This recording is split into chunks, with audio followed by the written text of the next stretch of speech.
Land, das sich selbst zerstört und uns den Way of Life diktiert. Da kommt Regen, bringt Waffen und Tod. Und hört er Frieden, sieht er rot.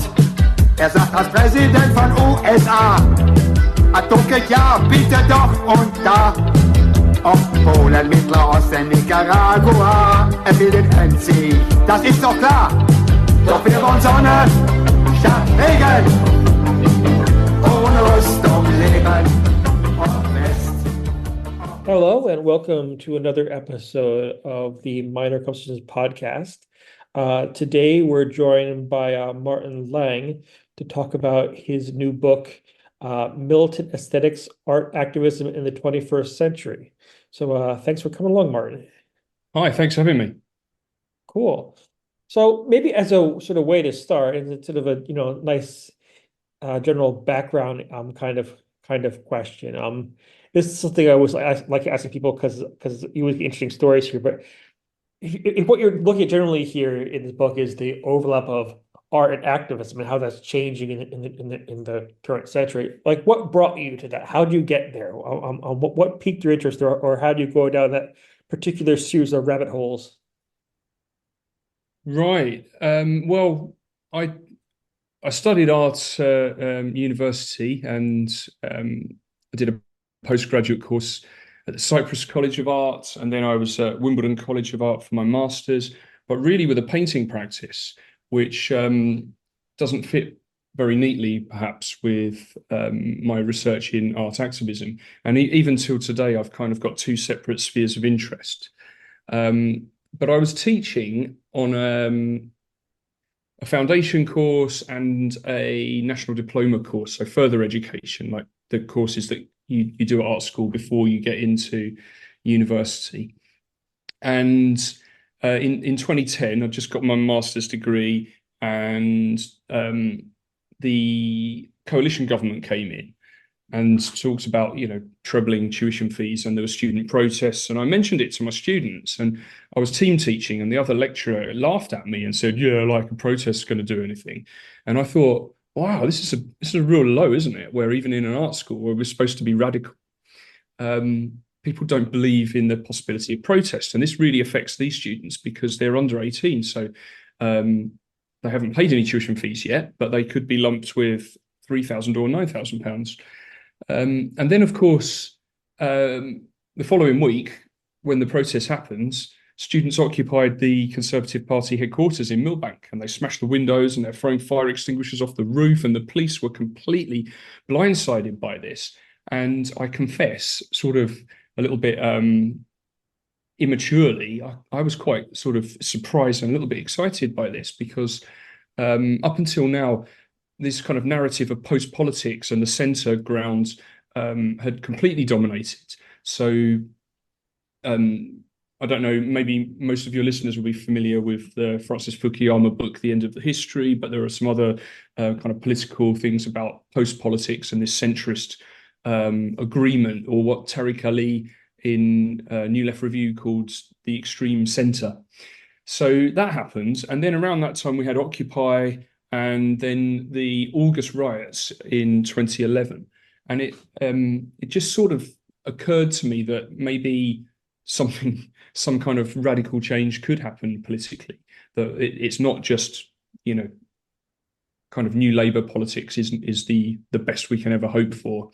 So something clicked, and I thought I really want to do some research in this and look into how artists can respond to it. And when people have asked me this before, I kind of joke, because there's some urgent research needs doing. I better go and do a PhD in art history in Canterbury.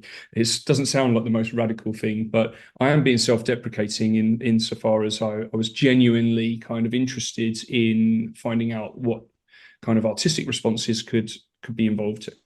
And then through that, you can learn about, it's like Yates McKee writes a lot about Occupy art and how it started at Nato Thompson's place, where Living as Form's written, what was it called? I've just forgotten it. And there's like 16 Beaver and then the other place in New York, and they kind of walk down to Zuccotti Park at the very beginning of Occupy, and artists like played a big role in that. So I was sort of learning about that and learning a lot actually about art activism and its historical precedents and new things that are kind of coming out in a post-Occupy condition, really. So that's kind of the background. Also, I was living in London during the August riots, and I was in Crystal Palace, which did have the odd window smashed and a little fire, but wasn't badly affected. But I'm kind of between, Peckham and Croydon and Brixton, and I went to these places the next day to look and see what had happened and photograph things. And it was an amazing sense of community, I think. Like, people were talking to each other. People were putting up notes in shop windows with some sort of, solidarity with shops or whatever it was. But then there were crowds of people gathering. There were MPs there talking and all sorts of stuff. So it felt like a moment, and I maybe a little bit naively, but I sort of thought maybe it's a bit like my generation's May 68 moment. There's something at stake here, and I wanted to do some research linked to it and to art. There's a lot really interesting in your reply there. I mean, the first thing I was thinking of is I was thinking about your sort of, let's say, a bit weirdness of relationship to students in art, and that struck me because one of the stories I've told myself for years, given I have the unfortunate fate of working in a business school, is I tell myself, oh, our students are conservative, but over in the humanities and social sciences, like, no, things are different. And one thing I've heard more recently is actually, and maybe this is as a partial outcome of the tripling of tuition fees, is this kind of like rational outcome consumer mindset is actually super widespread and not just within, the disciplines you think would be much more focused in that way. So that's interesting. I wanted to get back to something you said about coming to the work you do with your background as a painter. And that strikes me as quite interesting because if you read lots of the literature about theorizing, contemporary art and politics of art, I'll say the majority of it comes from people who don't have a background as an artist, or if they do, they come at it more from, let's call it a post-conceptual moment, where the kind of art they're doing is much more performative installation work, much more work that's actually almost kind of like already theory already before it has to become theorized, if that makes any sense. Yeah, I think I get that. I'm curious about how this sort of background you have as a painter, like, how does that inform your work as a theorist? Or I think you said that it's almost like two different streams or two different moments. So is there any overlap, or is it just sort of like these two things kind of sit next to each other and don't talk a whole lot? Yeah. I think, well, there probably are links, aren't there? So a lot of my artwork before I moved into my theoretical journey there was an element of politics to it. So I was looking at images using surveillance and making images from that kind of look like military training camps or sites through CCTV, but they were actually just pieces of consumerist junk, which also means there's a kind of artifice to the images insofar as they're a little bit misleading. It looks like something, but actually it's something else. And I ended up making very kind of slick Cibachrome photographs mounted on aluminium that look like flat screen TVs, and they're high production quality, but they're just photographs of mobile phone packaging or whatever. But it doesn't look like that. It looks like it's a military training camp in a jungle or a city or whatever. So there's a link in that I was interested in art and politics for a long time before, and that obviously led me to read about politics and political philosophy and so on. So I was kind of on that on a kind of parallel route, but I'm not an art activist myself, although I think it probably did influence my research methodologies on my PhD, which I thought of as just being like active, as in not purely desk-based. So some of the things I did is I participated in Thomas Breslin's militant training camp at Arcadia Mesa Gallery in Peckham. I joined the University for Strategic Optimism for a bit at Goldsmiths, and went on student protests with them and went to meetings, although they were kind of dying out really, that most of their good work had been done the year before. That's the problem with having an art group based on like grad students. They kind of move in and move out. I participated in an action by Liberate Tate at Tate Modern, and then I interviewed about 12 artists, 10 of whom made it into the book. So I just thought I was being active and being a bit of an artist, or kind of what you might do for a fine art PhD, although I was housed in history and philosophy of art. And it was only kind of later on in my first year, even into the second year, that my supervisor started identifying actual research methods within this, from like qualitative research methods, autoethnography or militant research, which is a thing, if you don't know it, or if your listeners don't know it, that sort of came out of Argentina and New York. It's a kind of a merging of advocacy and activist work being within something and researching it. I think of it as like David Graeber's book, Direct Action. If you've read that, he's sort of talking from a very first person perspective about engagement in activist actions. So there's that. And then I suppose the background as a painter has helped me retain a keen interest in the aesthetic element of art activism. I suppose we could say, and maybe it's less a question about how does this influence that, or how does this part of your practice influence the other, but it's almost like you're saying that there are particular moments in the composition of struggles, right? So, or particular moments of extra parliamentary politics. In this case, this 2011 post-Occupy student protest movement, which I think has been quite, or was quite important for lots of people I know. And that shifted the work you're doing almost regardless of what part of the work. Would that be a fair framing? I mean, would your this at the moment influence your painting practice? To me, it sounds like you're saying it does. Well, I'm not sure. Maybe it was more like, people asked me, would I do a PhD after my master's degree? And I said, well, probably not. Or if I did, it'll be in praxis if I get a big bursary. If someone wants to pay me £15,000 a year to make paintings, I'll consider it.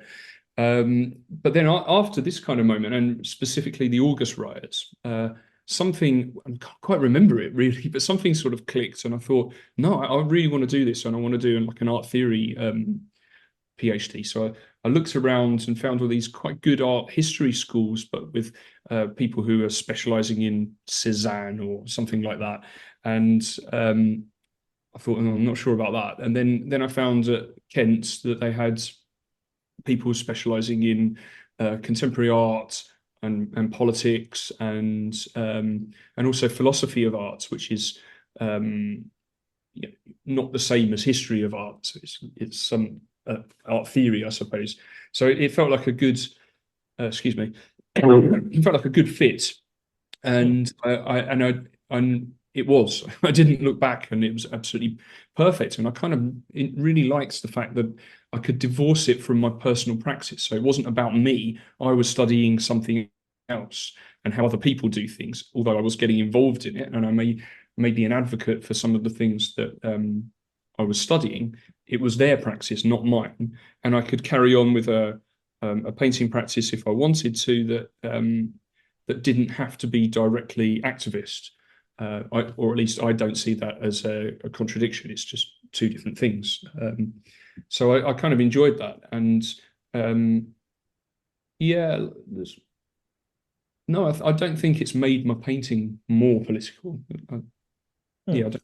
Or maybe it's something where you continue developing your painting as a practice without necessarily having to be caught in a question about, oh, is it directly representational? Am I going to depict certain kinds of politics? Like, so there's certain kind of traps you can end up with certain kinds of politicized art, which can be, how would you say, maybe a little bit overly didactic. Yeah, I think I want to avoid that. So I think it was 2015 Venice Biennale. I saw Riakrit Tiravanit. His name is spelled Tiravanija, but I have it under good authority, his authority, that it's pronounced Tiravanit. He's famous for his pad thai parties and relational art, but he had all these political drawings of protests, but they're pretty much like tracings out of newspapers, and I sort of wanted to avoid that. Also, he was selling bricks, which seemed like quite a commercial venture to have alongside these drawings of riots and protests. And yeah, I think that's a good question. It's a very difficult balance, isn't it, in political art, to avoid being overly didactic or completely apolitical, and that's I suppose a central theme of the book. Like how can artists straddle that and be both in art activism? Speaking of that, I quite like the title of Militant Aesthetics, and one of the reasons why I like it is also maybe thinking about those kinds of tensions here, because I immediately go back to it, and this is my unfortunate training, go back to, let's say, more classical notions of aesthetic. Think about about Kant talking about purposeless purpose, right? Or the idea that there shouldn't be that kind of direct relation. And I'm thinking here, there's like I think it's a footnote in the third critique where Kant talks about some Native Americans are in Paris and they're walking past an eating house, but they can't appreciate the aesthetics of it because they're thinking about how they're hungry. So you have this very sort of weird sort of developmentalist logic, but I don't know, that was a tangent. But thinking here about traditional notions of aesthetics would be almost this idea of disinterestedness, which kind of cuts against the idea of art being political. And it's strange, even people like Rancière seem to hold on to certain elements of that. Yeah, I find a bit strange. But so going to the title, what does it mean then, or how does it work for you when you say an aesthetic or aesthetics are militant in themselves? Yeah, good. That's a really good question, and that's kind of fundamental to the book. So hopefully I'll give a good answer to it. First of all, though, I suppose I should say that there are different understandings of the word aesthetics, and maybe I'm coming at it as being analogous to philosophy of art. Now, I know there's a history to it, and I understand that. But so I went through the PhD, and then I spent years writing journal articles about this kind of thing while I developed this book, which only came out in February 2024. So nearly 10 years after my PhD. And it was quite late in the book writing process that I got onto Jean-Paul Sartre's notion of commitment, which he writes in a book called What is Literature? Now, he says that all literature is political. And the key thing here is he's saying, because it's all political, he makes an analogy and says it's like a loaded gun. It's going to go off and shoot someone in the face. So you might as well embrace that, embrace your political commitment, and take aim at an enemy. Because otherwise, even if you write something that's overtly or ostensibly apolitical, it's political insofar as it's kind of condoning the status quo by not criticizing it. It's political in what it doesn't do as well. And I sort of discovered that fairly late on, and it fits really well with some of the other things I was looking at philosophically. And it also seemed to fit very well with Thomas Hirschhorn's work, because he says that all art is political. Artists must take responsibility for their actions, from the materials they choose, where they stand, like literally or figuratively. Absolutely everything in there, but not in a didactic way, like with an overt political message, which is the same with Rancière, isn't it? He talks about the sensible form and how art should be kind of embrace its politics through that rather than through the vehicle or the message. So I like that. But I came to Sartre through Adorno's essay Commitment, where he's attacking it. And I like elements of Adorno as well. But he obviously, he's an autonomist, aesthetic autonomist, in the manner that I think that you're pointing at, that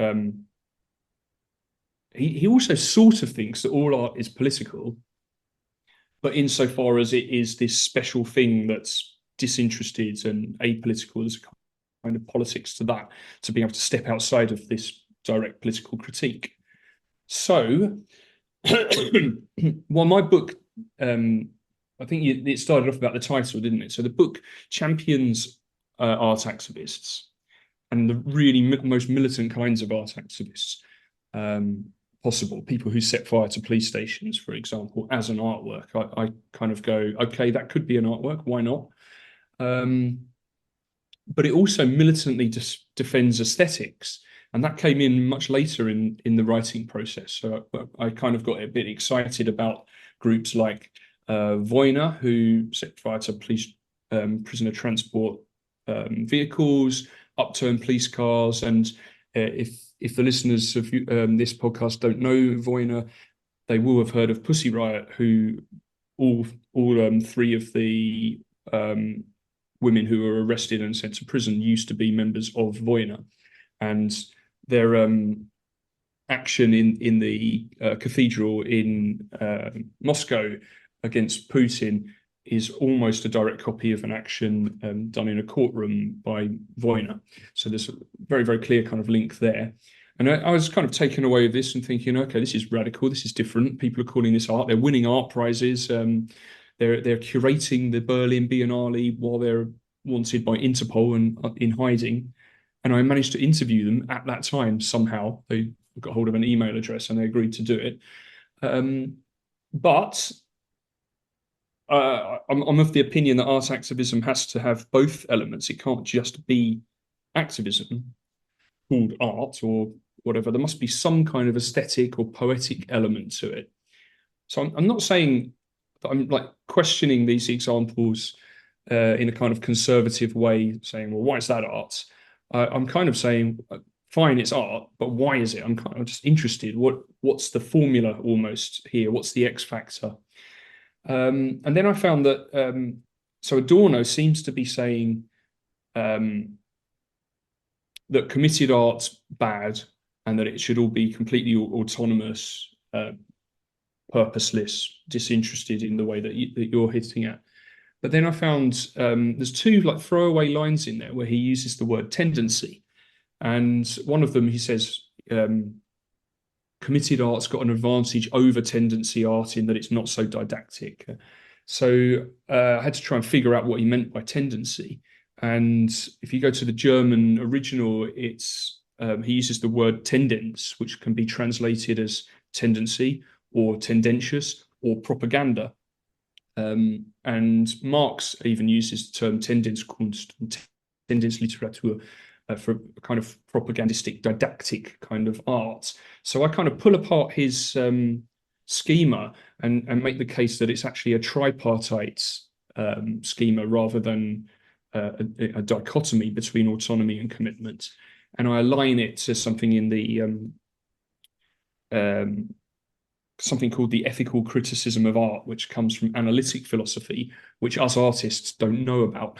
It's very well known in philosophy and history of art, but in fine art circles, we almost exclusively look to continental philosophy. So I found that as a bit of an eye-opener at Kent, which is a place that specializes in aesthetics research. It's got the Aesthetics Research Centre, but in that sense of philosophy of art, one of the best places in the world, certainly in Europe, and being closed down as we speak because of all the horrible things that are happening in higher education in Britain at the moment. So because of that, I kind of thought, well, actually, Sartre's notion of committed art or committed literature, which I apply to art through Thomas Hirschhorn, it can be resurrected without really stomping on Adorno too much.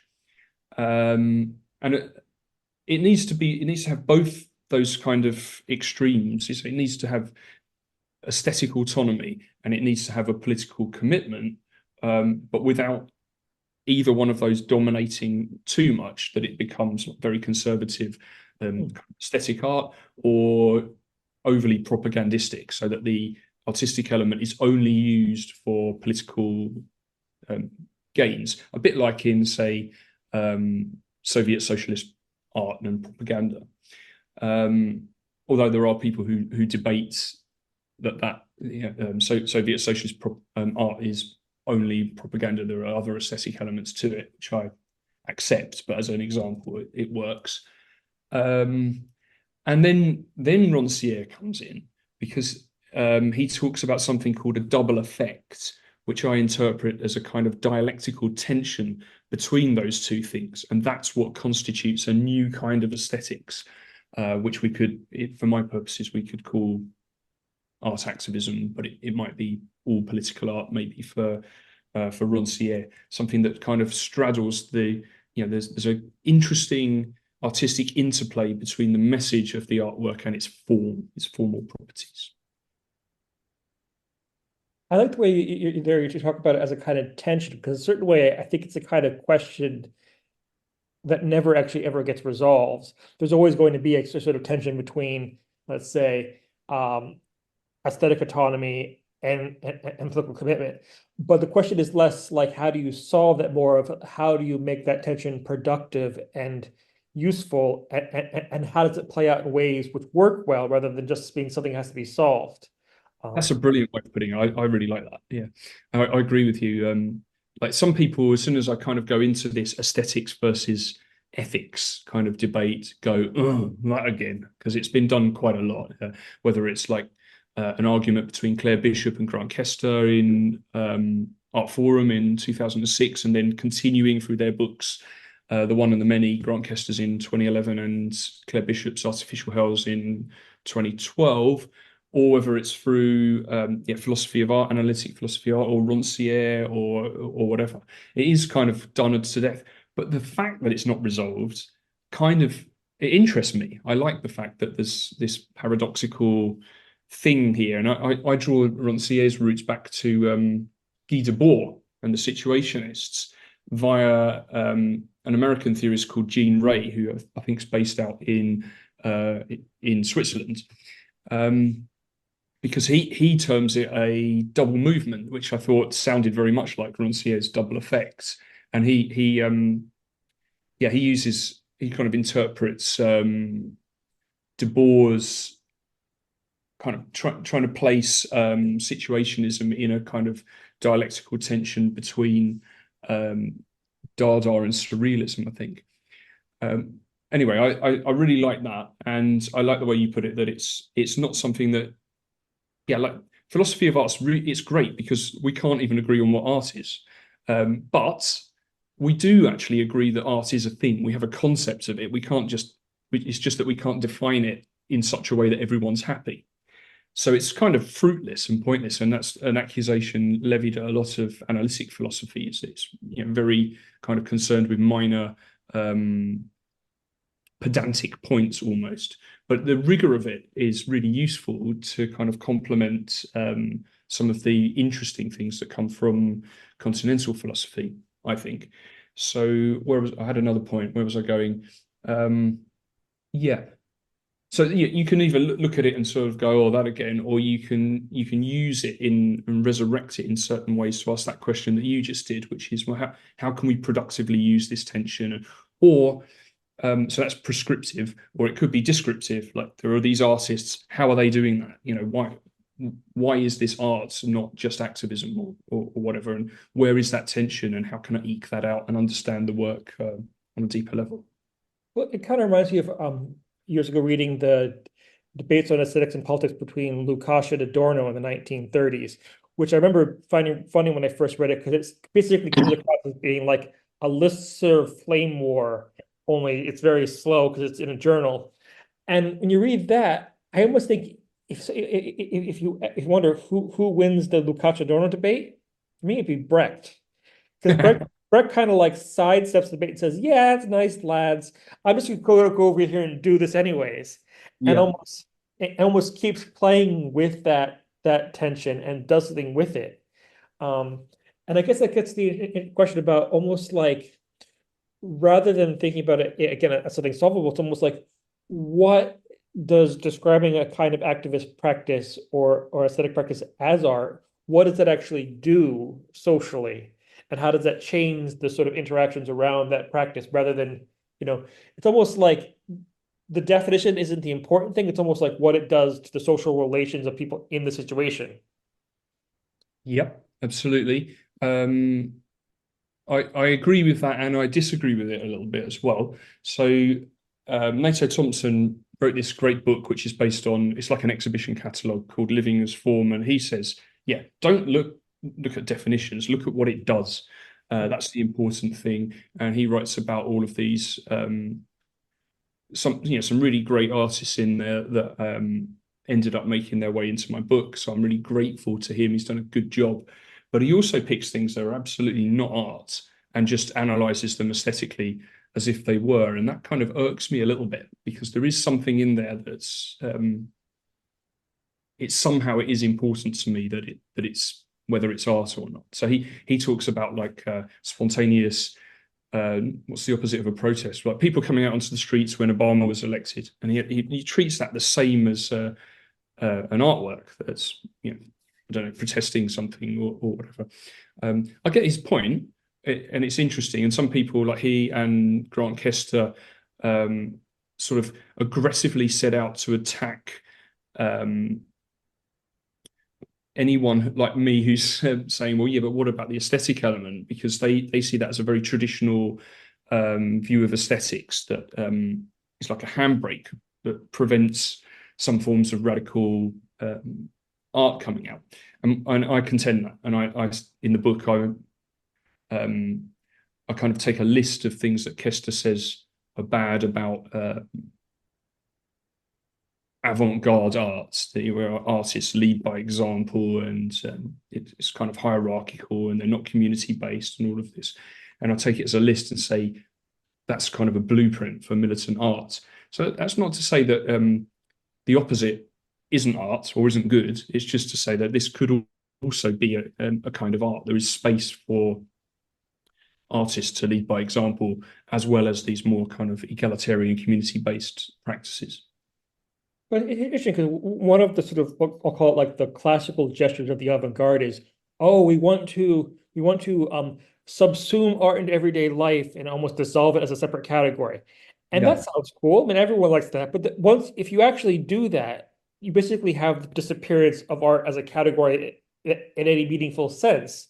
So then how could you even talk about it? It's almost like, I almost think what's actually going on there is like a desire to shift art production, but still hold on to some notion of the concept without necessarily even calling it. It's weird. It's like, that does bother me a little bit. So I am kind of, in many ways, I'm trying to resurrect an avant-garde tradition throughout the book.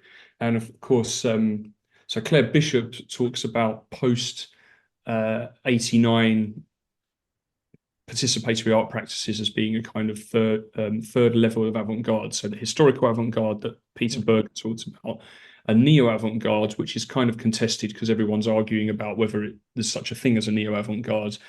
Can you repeat something that's essentially, radically new? And then she says this third one, and Grant Kester says, no, it's not. That's ridiculous.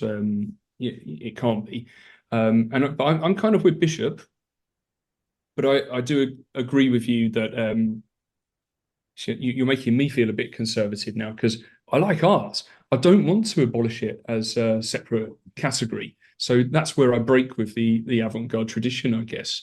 But then, so I've written stuff about arguing that there is a kind of neo-avant-garde, which is not the same as the one that Peter Berger criticizes, is not necessarily the same as a lot of other people. It's my own kind of conception, which is largely based on the Situationist International and splinter groups from it, like Black Mask and King Mob, that are like really quite radical anarchist groups that were expelled from the Situationist International, and they're pretty radical. Although it's interesting that Black Mask and Black Mask involved Ocean Newman, who was literally the son of, was it Otto Newman, the guy from the Frankfurt School? I did know that. I thought it was Tom Newman and sorry, his dad was Herbert Marcuse's relative. It was, yeah. So there's that going on, and then, but also, and I think it didn't make it into the book so much, but I started writing a lot about Joseph Beuys. So I kind of consider Fluxus as another avant-garde, and of course Beuys did have that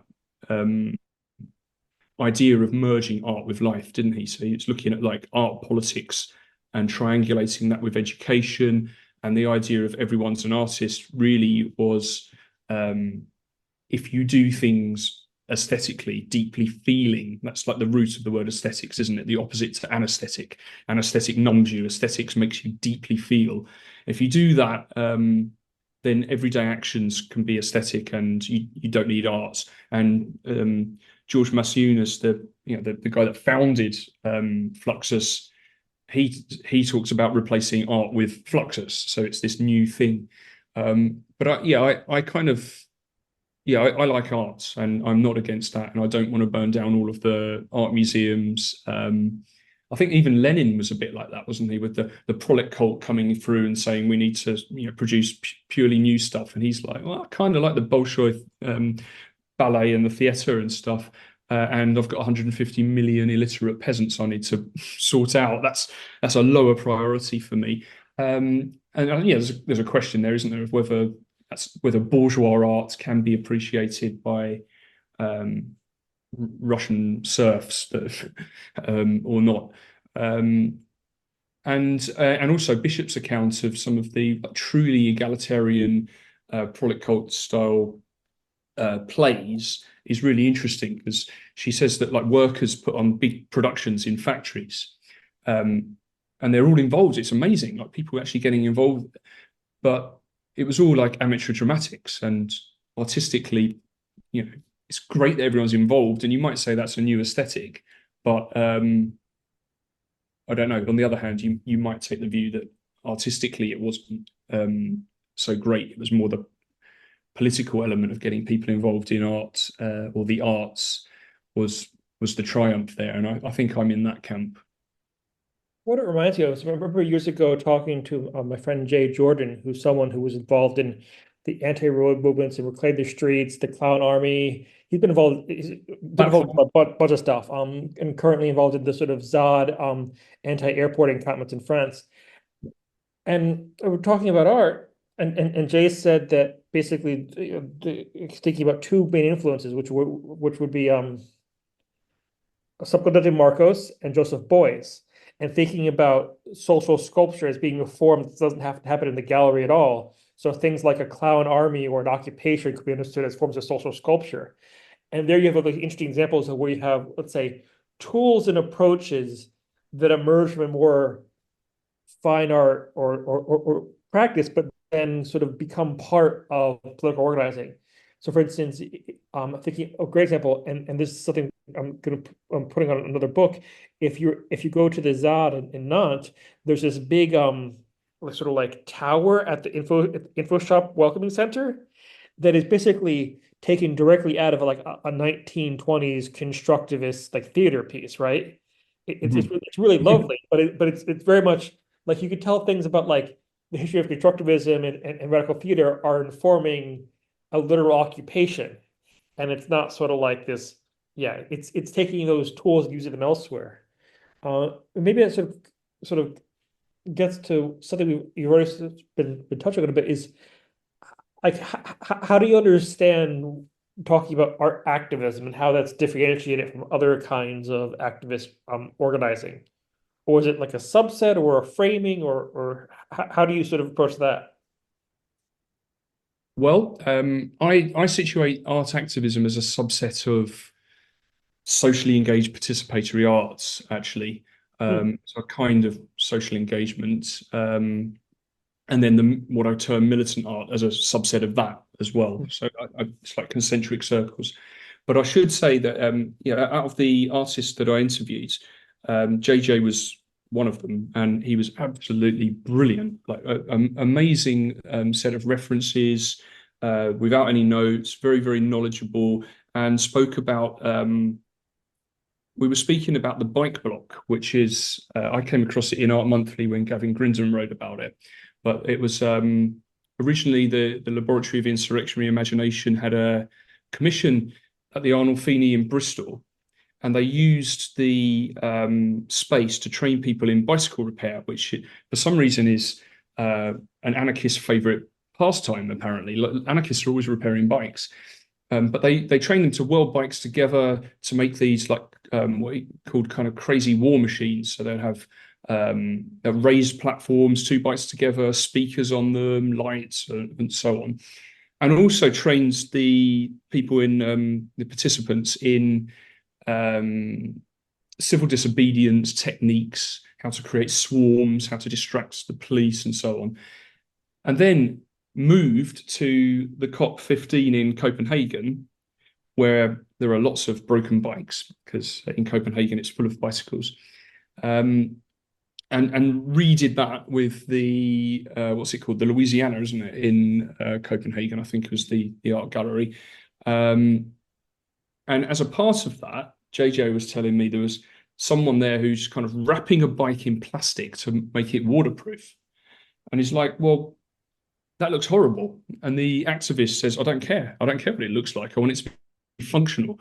And JJ was saying, well, no, I want both. It does need to have this aesthetic element to it. And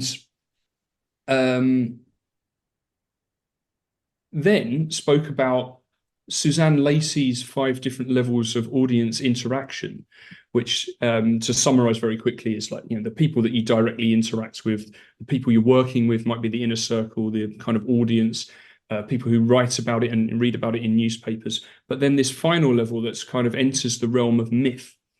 And I think it was like really important that these machines, bicycle machines, and the actions and the way they were documented, it was preconceived for its kind of mythic status. So that, that was 2009. Now we're in 2024 and we're still talking about it as an example. I thought it was a really good art activist example, because there's this aesthetic element to it that sticks in your mind, that goes beyond that. And yeah, that's maybe part of a definition of art activism for me, is that it has to contain an aesthetic or poetic, aesthetic in the broadest sense, not just pretty, but poetic, paradoxical elements that's not necessary for activism proper. It wouldn't necessarily be there.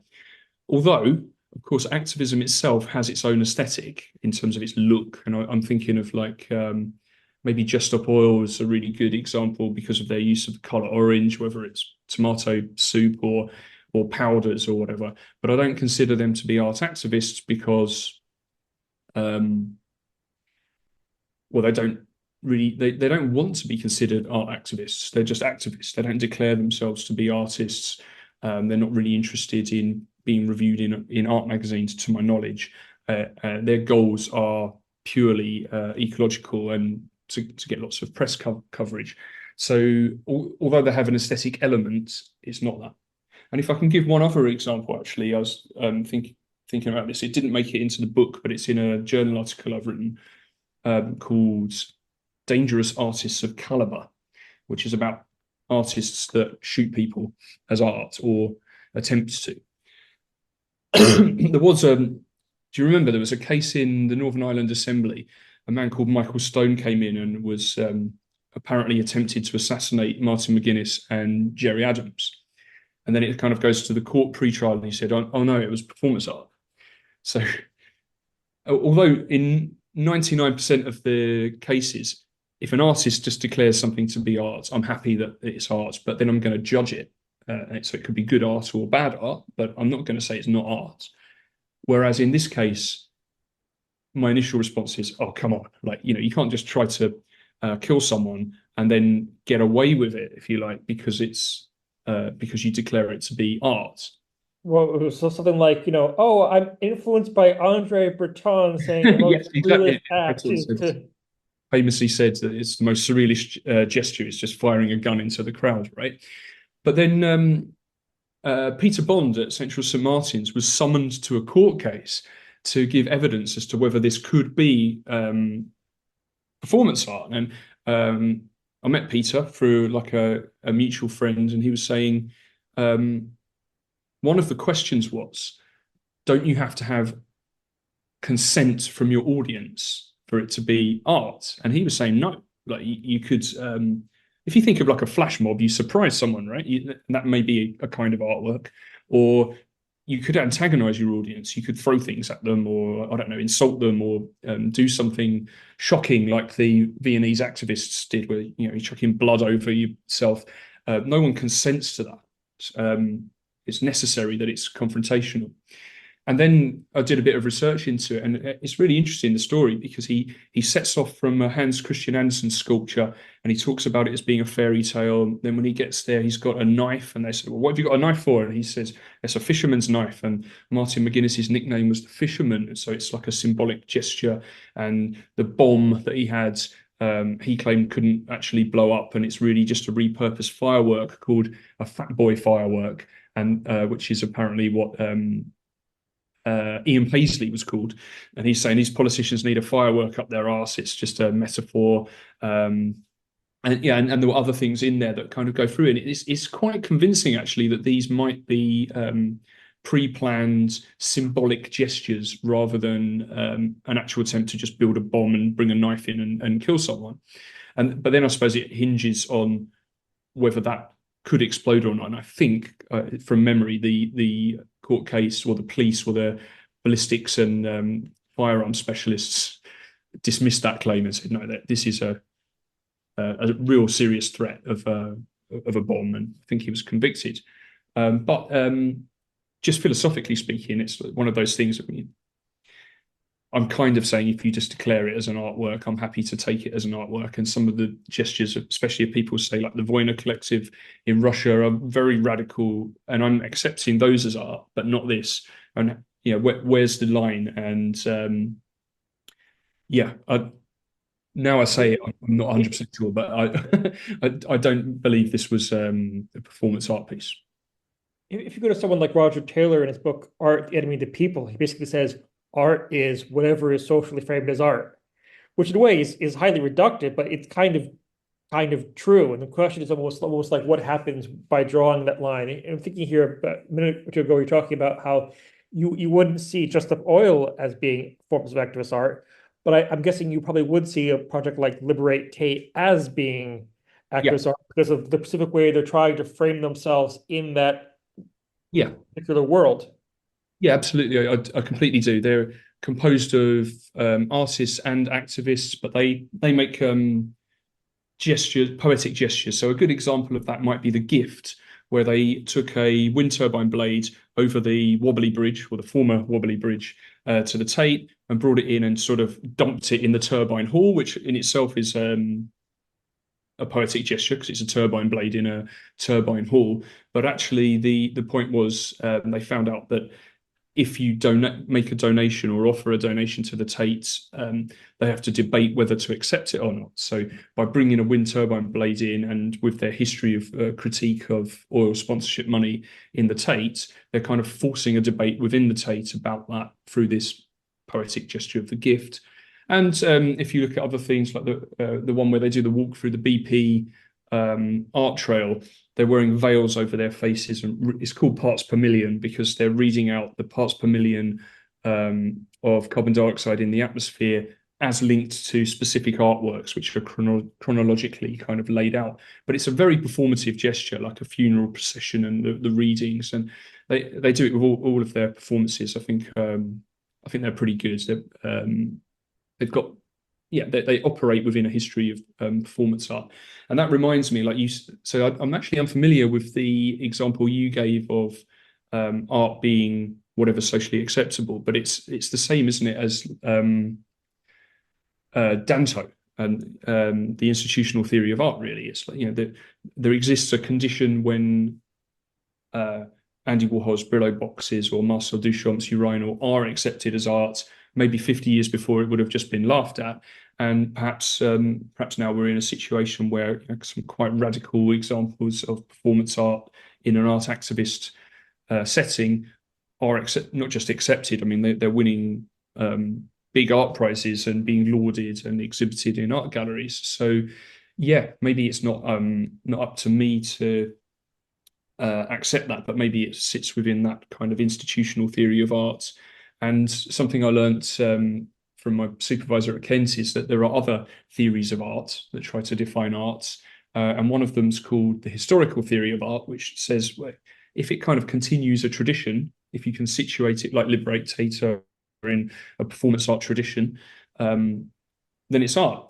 And funnily enough, although that's another example of analytic philosophy where we artists don't know it, but there is a definition in the glossary of relational aesthetics, which is almost the same as that. So for Nicolas Bouriot, he's kind of adhering to the historical theory of art, although we suspect he's never read it. He's not really aware of it. All the theories have got flaws in them. So that one, the problem is who made the first artwork, because it can't possibly follow on another tradition. But practically speaking, they kind of work. We've got these ideas of traditions of art and what's accepted, broadly speaking, in art galleries. You can be ahead of your time. Was Vincent van Gogh's, were his paintings not art when he was alive, and then they became art after he died and they're accepted? That's kind of a flaw for the institutional theory, but it's the one that most people kind of most readily adhere to. So yeah, I'm kind of okay with that. But I also think that the artist needs to declare that something is an artwork. I'm not really happy with like the Nato Thompson way of just like picking something that no one's ever said is an artwork and saying, well, it works like an artwork. And that's interesting philosophically, and it raises questions about how we do define socially engaged artworks. But yeah, that's not what I'm into. I kind of want someone at least to propose something as an artwork, as a minimum requirement. One of my favorite moments of playing with that sort of line again is with the situationists who post 61 are very much on the side of trying to say, oh no, we want to get rid of contemporary art practice until the moment we can fully realize it in revolution. Actually, interesting thing you might want to look at is a lot of people overlook someone like Asger Jorn, who in the earlier part of the SI is someone who is super influential and really interesting, and is also someone who's very much a painter and very much thinking through art theory and politics, I think, coming out of his practice. But so that's a tangent. But so later this SI is very critical of most forms of contemporary activist art practice at the time. But the funny thing is that when the police go to call in Debord for questioning, he immediately says, "Oh no, I'm an artist." And that's his sort of defense is, oh, this isn't politics, this isn't organizing, it's just art. So even though while they're arguing to undermine that conception of art, he will fall back on it when it becomes, or it looks like it might be useful to sort of like, get out of jail free per se, or Yeah, I think there is a bit in the book where I talk about not that example, but that idea that when you're trying to define art activism, or the Michael Stone example with the assassination attempt, is it your get out of jail free card? Is it useful to say it's only art?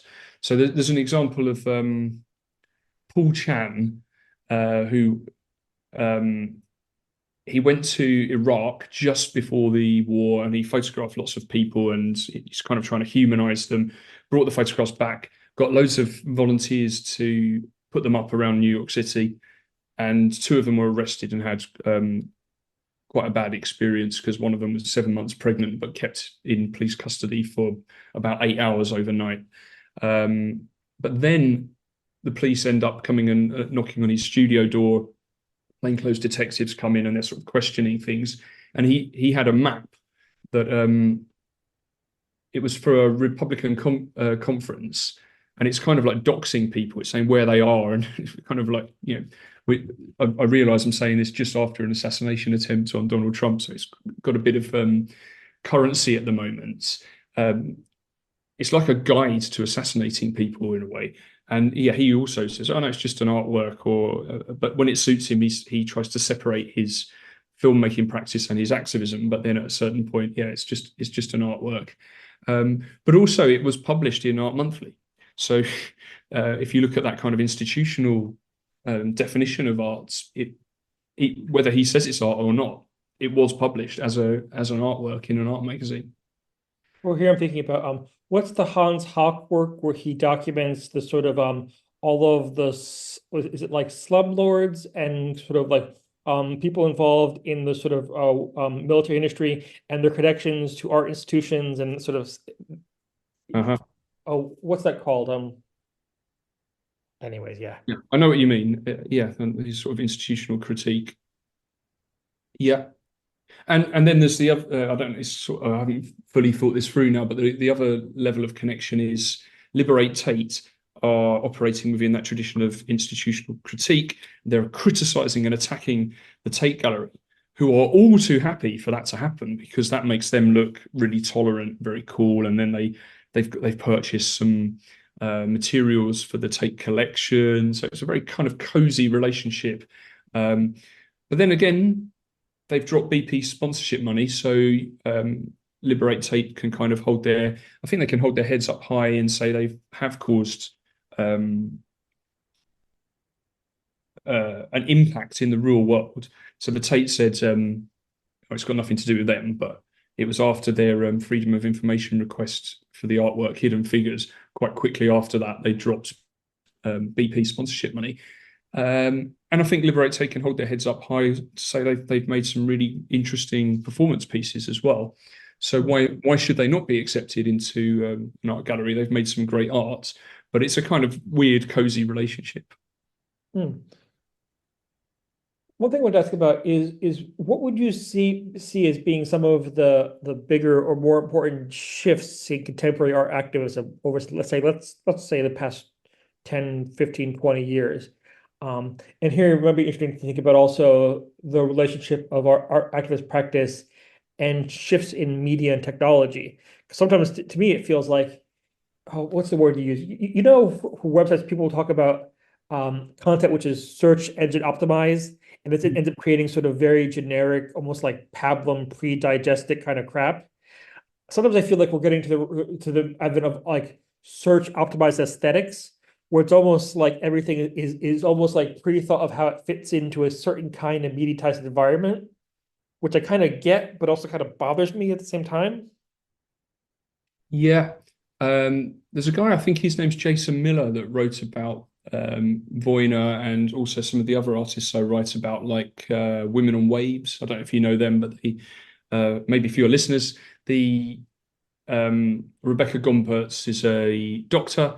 She works with Atelier van Lieshouten to make this ship as a mobile abortion clinic and sails it to countries where abortion is illegal, moors it in international waters, and then that means that she can facilitate people coming into international waters where the boat, the law is apparently that whatever law where the boat was registered, so they can have a legal abortion.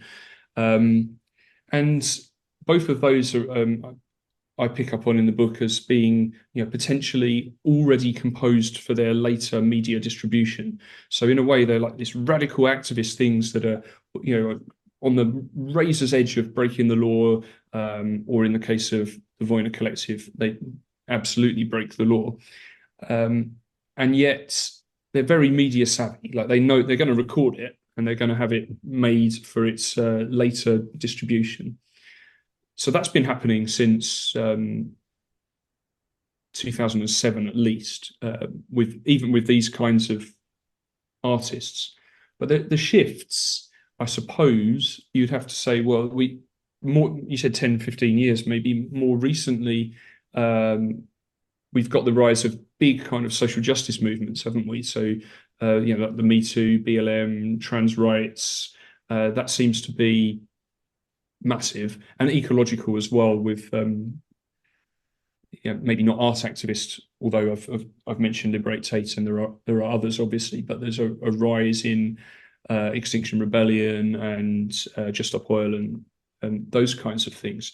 But my book's not really about those. And part of the peer review was, hang on, you haven't mentioned Black Lives Matter. And I had to say, well, it's not about that. And here are some reasons. And then the next round of review came back and said, you're very dismissive of Black Lives Matter. And it's like, well, I dismissed them because you asked me why I hadn't done it. But that's where I kind of, I turned to Badiou, who actually he gave a talk at a gallery in New York, which I found online after my PhD, but he did it during my PhD, where he uses the term militant art, which annoyed me no end because I thought I'd finished a PhD and kind of coined the term or defined it. But he doesn't. He talks about a definition of militant art, and one of the key characteristics is that it retains the possibility of what he calls strong politics, or the possibility of radical political change, which takes us back to what I was saying earlier about my motivations for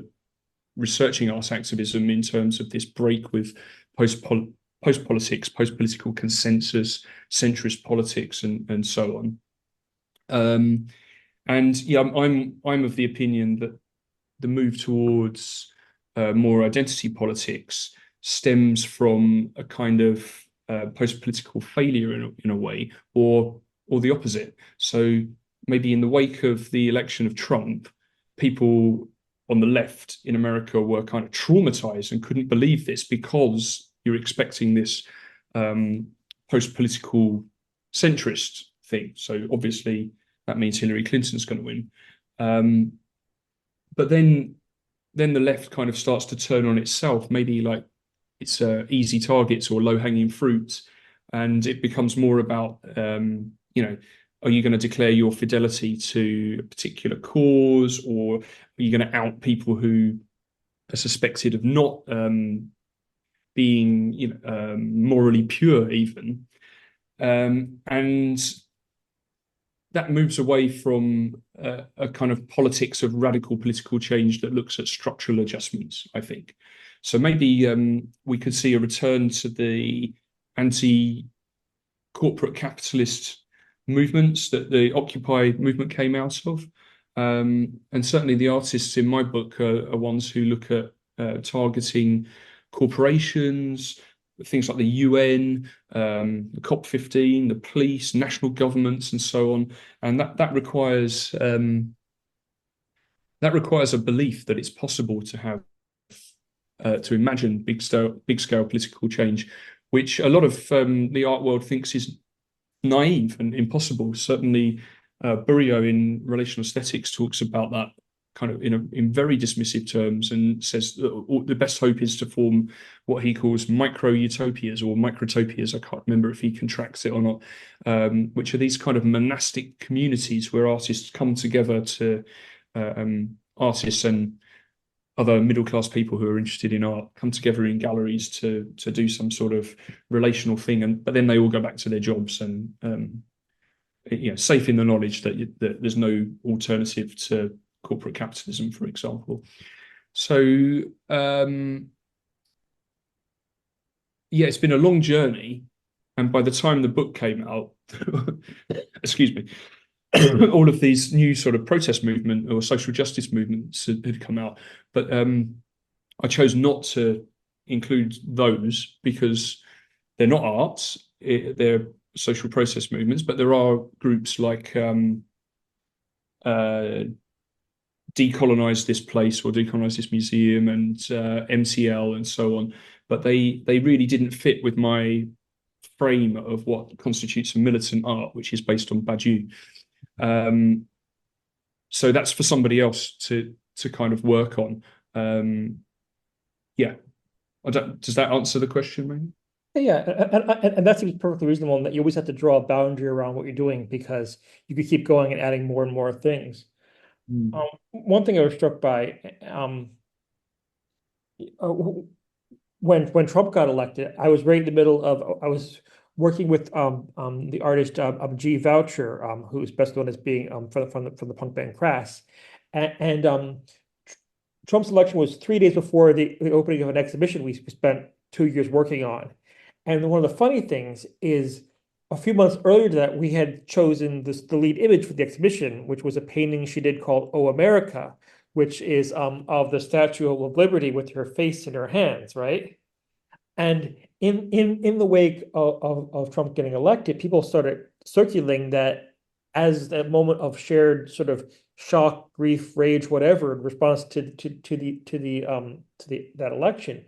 But that wasn't the first time the image had served that function. It also did something. I mean, obviously, viral content was a little bit different earlier, but it had done something similar after 9/11. There have been other moments where that image had been shared as a sort of, I'll call it a social space of responding to a intense affective trauma or anger or some sort of thing get kicked off, and people sort of use that as a way to sort of engage with that. And that's what I find interesting, is that because the image was to some degree ambiguous of its exact content, it can be shared and used in different contexts with different meanings attached to it. Yeah. Yeah, it sounds a bit like a meme, doesn't it? It could be appropriated as a pro-Trump image, celebratory or protest. Yeah. Hmm.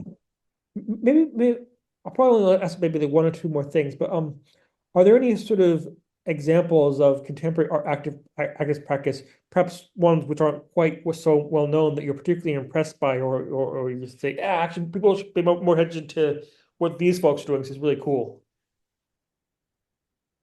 Yeah, well, I think there's probably something like 10 mini case studies in the book, and I would say all of those ones. So that might include an Italian, New York-based artist called Paolo Cirio. You're familiar with his stuff? He's kind of worked with. He's got a trilogy of works attacking Amazon, Facebook, and Google. So he's kind of a hacktivist in this sense, and he hacks, the preview feature of a book on Amazon. He managed to work that so he could get the full book and then start distributing it. And then he does stuff with sales on it to like generate money to create other hacks and stuff. And also there's this great piece he's done with about the what's the name? It's about tax evasion in the Cayman Islands, but what was it, like the Panama, in the wake of like the Panama Papers and all of that. So he's worked out kind of a way of, it's called loophole for all. So the idea is, well, what if we all avoided tax by becoming private companies in the Cayman Islands, and then no one pays tax? So that's kind of in the tradition of over-identification or subversive affirmation, which I write about a bit in the book, which I'm taking from Žižek, but also the Dutch research collective Badiou. They're really great. But it also sounds like it's a bit in coming out of the history of people like Hans Haack and using information systems as a kind of aesthetic practice. Yeah. Yeah, and he makes installations that are not dissimilar to Hans Haack as well. Or you mentioned 9/11, so an American group called Finishing School made something called the Patriot Library, which was a touring library of all the texts banned under the Patriot Act. But it also raised awareness of the fact that American, whoever they were, like secret services, were using library records to kind of, there's a huge amount of surveillance, and they're looking, if you get a certain book out of the library, you were going to be make an alert that you might be a potential terrorist. So they've specifically worked with a librarian to make this library in the mold of not keeping any records and raising awareness about that. That was fantastic.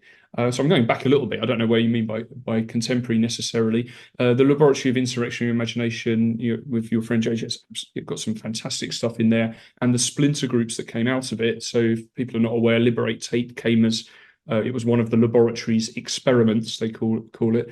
So there was an action in the Tate where the Tate told the group then suddenly they're not allowed to. It was a workshop on civil disobedience, and then the Tate says, of course, you can't criticize the Tate or any of our sponsors, which JJ says was the greatest pedagogic tool handed to him ever, as they voted on it, decided to disobey it, and then just put a small protest thing up in the window of like Art Not Oil or something like that was written, and then became Liberate Tate. You mentioned the clandestine insurgent rebel clown army, which again is like, a fantastic example, and one that I go into a bit of depth in the book analysing. So yeah, and JJ was talking about that when I interviewed him about clowning as a way. Activism can be intimidating for people. They don't want to get arrested or kettled, and it can be seen as boring or hard work or ineffective. So to make something fun as a little kind of window or doorway to get people in works really well. And you've got those great images of like the police laughing and stuff, or just being able to walk past a kind of, what's the term, like a police cordon, when people not taking them seriously, and again maybe composing it for its future media dissemination, because when you get a clown being arrested, that's a really great image. war clowns going into army recruitment offices, like trying to sign up and causing havoc everywhere. That's great. Or it's a bit like the El Martillo Collective making these giant inflatables, and then you have these great images of the police trying to like basically arrest giant balloons, right? Yeah, I think that's something in there that's hard to define about that kind of aesthetic absurdist element. Also, even like the yes men who are they media pranksters or artists? It's not exactly clear, but they definitely produce work in a Dada absurdist manner with elements of situationism in there. Lampooning, over-identifying with gross corporate practices.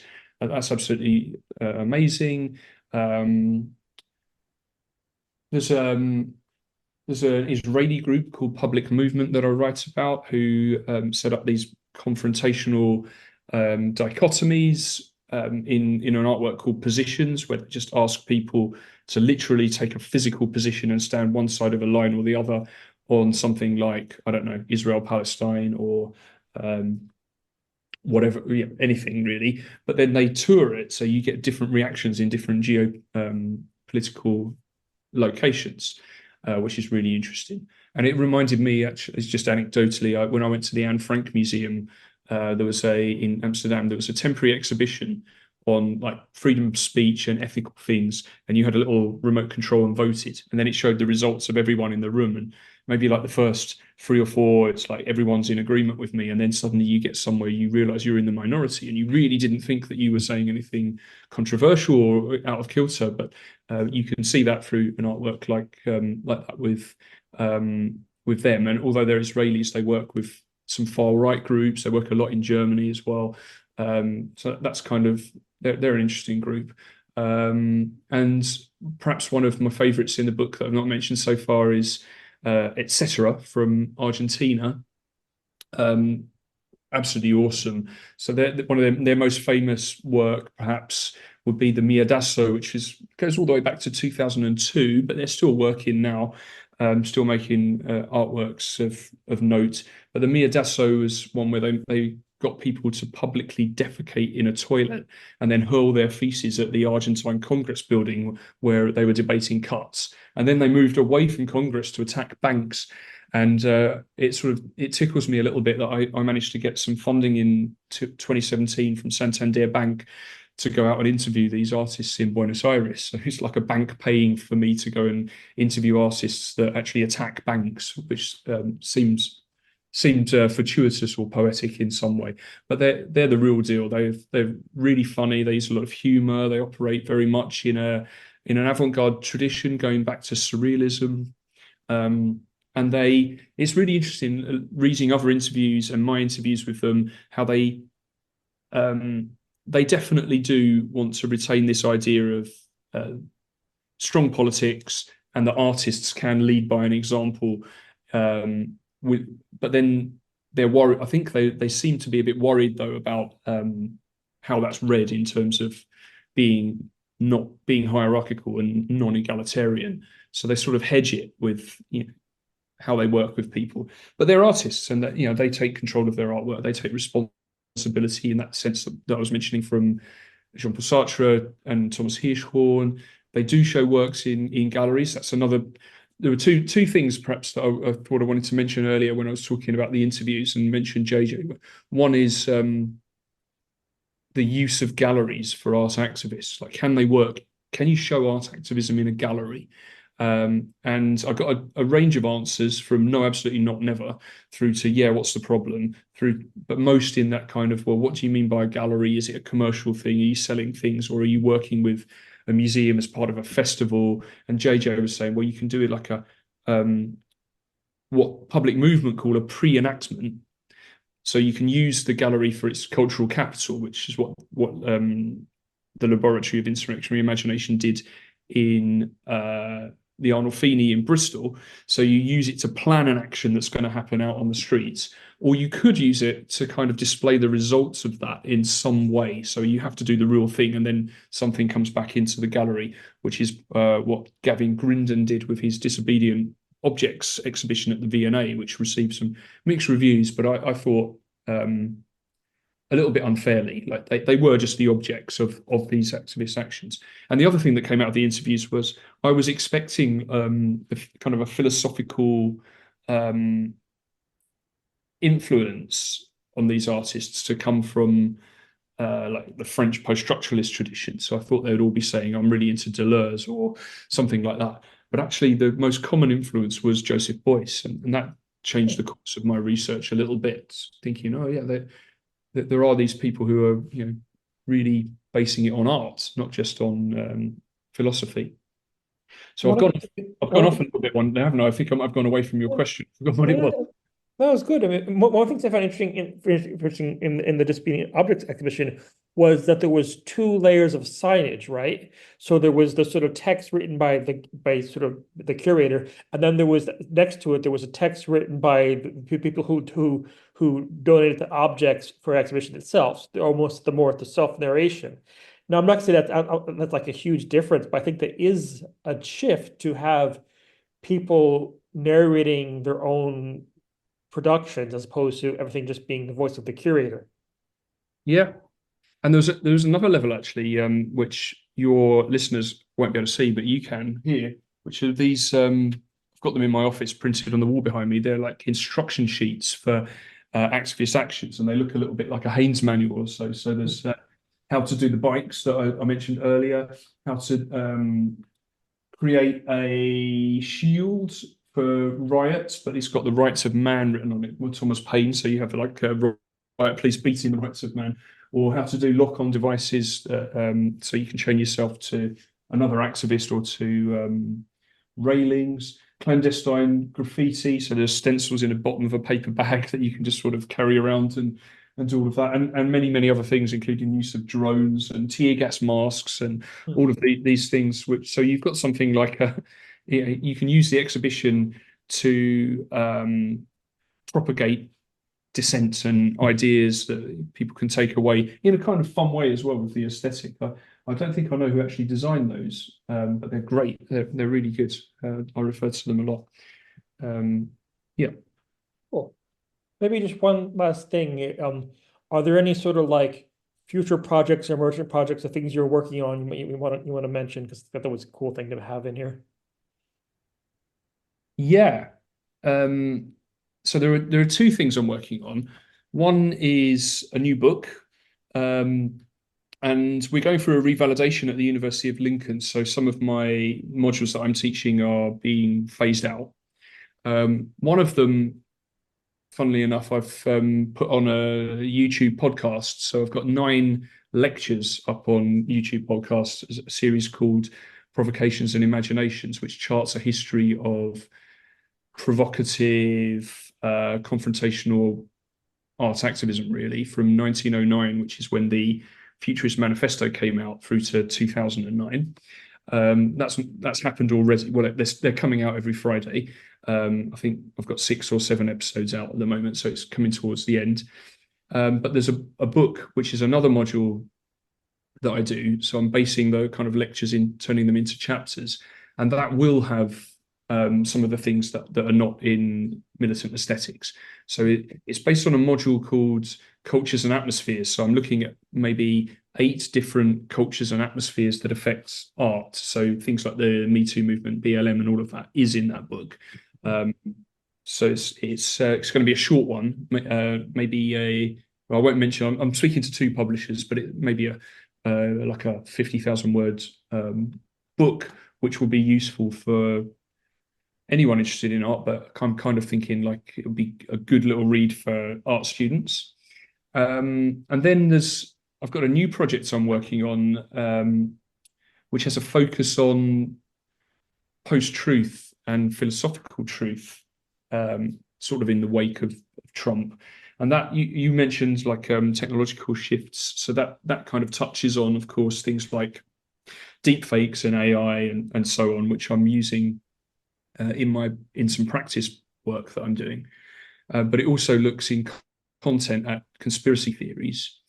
And a surprising kind of outcome of that work, which is mainly practical work like painting and so on, but I sort of merged digital painting with analog painting by printing onto canvas and painting on it in such ways that the image is a bit misleading, and I could try and fake marks like a drip or something like that, so you can't really tell what you're looking at. But that led me to an attempt really to revive the possibility that art can be universal again, which is a bit old-fashioned, isn't it? And people are worried about this idea of universality because of its links to colonialism and authoritarianism in some ways. But I wrote a paper for an art magazine, an article for an art magazine, and then I presented the idea at a politics research group. And I was looking at the idea of, that the kind of dichotomy we have of facts and feelings. But I was looking at, through the artist Serena Bimji, of the idea that maybe feelings could be not just subjective. It's not that facts are objective and feelings subjective, but there could be such a thing as objective feelings or universal feelings. Insofar as if an artist can communicate a feeling, and if you can feel it, you enter into a kind of communion with the artist, of course, which opens up. So I'm trying to break down divisions here. So I'm trying to say that you can have empathy and you can use creative imagination to break down barriers.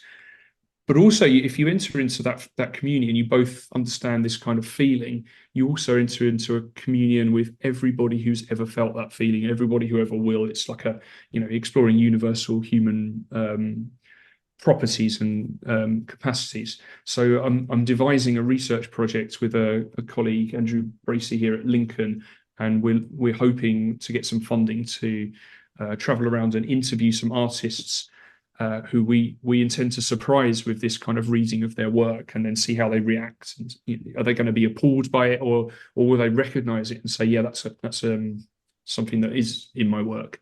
And there are quite a few painters like Hervin Anderson, for example, have written about who they've got the very definite kind of personal subjective experience, say of being an immigrant, but transcend that through some sort of level of universal experience, say, of immigration, not just a personal story. And I like the idea that art can communicate that to people who don't have that direct lived experience. Cool. Well, all of those sound super interesting, and I will look forward to them coming out into the world when it's their time. Yeah. So I'm just gonna, with that, say thank you very much for coming along. That was a super interesting discussion, and I'll look forward to maybe talking again or seeing more of your work. Cool. Thanks very much for having me. I greatly enjoyed it. Thank you. Wir wollen Sonne statt Regen, ohne Rüstung leben.